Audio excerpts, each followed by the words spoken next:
Good morning, Major Williams. Good morning. How are you today, sir? Very well, thank you. Okay. Thank you for having me. My pleasure. Today I'm going to ask you a series of questions um, revolving around security threat groups or prison gangs. Okay. I want to start off by asking you what your educational background is. Okay. I had 4 years of college at the time. This time. Okay.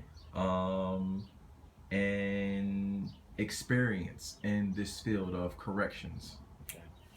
I started in 1987 as a young pup, as we sometimes say. Currently, I have 29 years. I started, like I said, in 1987 as a correctional officer, and I rose to the ranks. Decided to take advancement. Uh, Became a correctional sergeant.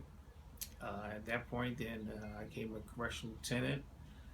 Uh, Became a correctional captain, and now I'm at my current rank as deputy warden. I've been in this rank for the last 8 years. Um, that's basically my that's basic experience. Thank you, sir.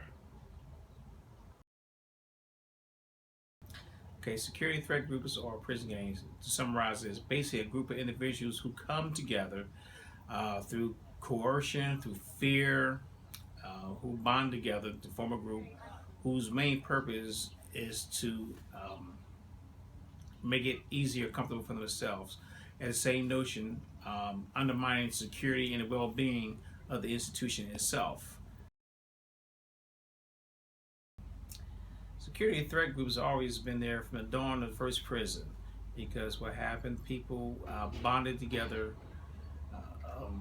from the first time they entered the prison system. You have people with ethnicities that they came together. They bonded from Irish stuck with the Irish, the Italians stuck with Italians, immigrants stuck with immigrants, African Americans stuck with African Americans.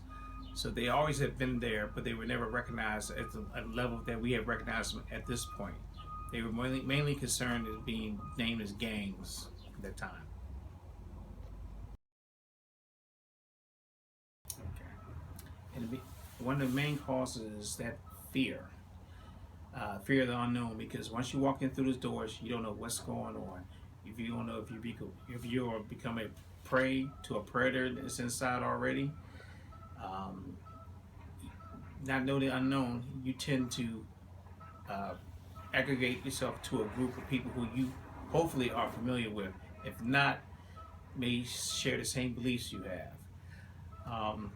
In present time, and maybe more so in the 1970s, I'm excuse me, 1980s, late 80s, early 90s, you had the crack cocaine epidemic that which made people who were accustomed to doing things or living a certain lifestyle out in the world, once they got incarcerated, they wanted to continue to live that same lifestyle inside the institution through uses of contraband.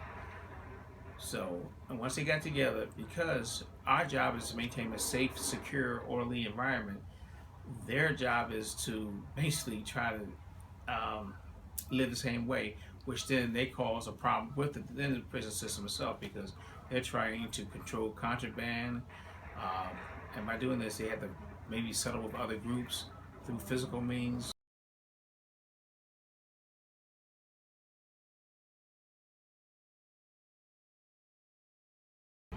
In my time in the Philadelphia prison system, I've heard at least 4 riots we involved with.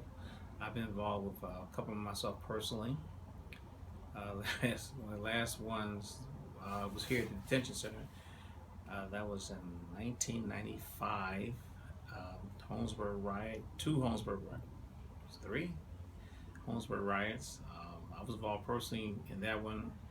Also, I got a accommodation that it was basically when North Philadelphia versus South Philadelphia, and there was a bunch of stabbings. So that definitely interrupted, because what happens, we have to shut down the whole, all entire prison system, and to go to one institution to control the situation and restore order and balance. Okay, through cooperation with interagencies, especially the state penal system, we have established a database right now. What we do, we have all individuals come in, especially with tattoos or who are known gang members. They're photographed, the information is taken, wherever gang they're associated with is taken, collected, kept in a database. We keep tabs on those individuals, and also that same database is sent up to the state prison, who in case if they do uh, be sentenced and rise up to the state penitentiary level, they already have a database established on them, and they can keep watch over them while they're up there.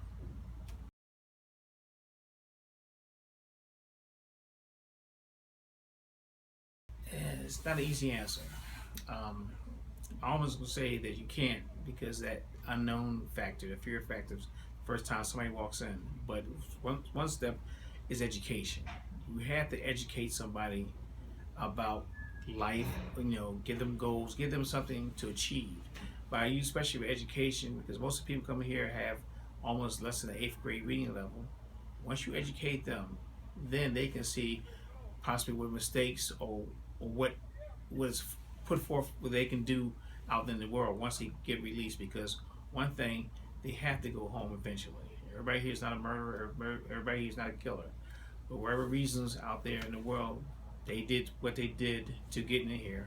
They have to go back out in the world. So they need the education and programs, because one thing we try and do in the prison system is reentry, and that's our biggest thing, is use different program options, which is like a AA program, Alcohol Anonymous program, different mental health programs we have.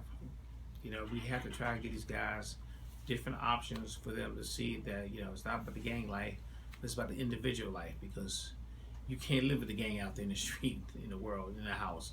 You live with your family. We try to make sure that they get education and help any way we can.